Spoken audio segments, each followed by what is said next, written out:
আর কেন আমরা বিরোধিতা করছি, অনেক কটা পয়েন্ট আছে, আমি আপনাদেরকে আর বেশি করে রাখবো না, আমি 5 মিনিট বক্তব্য দিয়ে ছেড়ে দেবো। অসুবিধা আছে ভাই? 5 মিনিট বক্তব্য দেবেন। ইউজার মৌখিক দান সহজভাবে যদি বলি, সেটা কারা? সেটা শুধু কি আপনাদের ক্ষেত্রে প্রদত্ত ছিল? যে কোনো ধর্মীয় প্রতিষ্ঠানে যে কোনো মানুষ সম্পত্তি দিতে গেলে ওয়ার্ড বাই ইউজারটা বৈধ ছিল, কিন্তু এই কেন্দ্রের সরকার ওয়ার্ড বাই ইউজারটাকে তুলে দিল।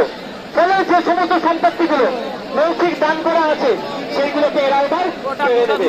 অ্যাকচুয়াল এরা কিন্তু মনে করে মুসলমানদের যেমন বিরোধ হচ্ছে এটা নয়, এরা লক্ষ্য হচ্ছে জমি হালের গ্রাউন্ড প্রপার্টিগুলোকে লক্ষ্য হয়েছে পুঁজিপতিদের হাতে তুলে দেবে। আজকে হচ্ছে মুসলমানদের উপর হচ্ছে, কালকে দেবত্ব সম্পত্তির উপরে হবে, পশ্চিমের শিক্ষকদের উপরে হবে, তারপর খ্রিস্টানদের হবে, তারপর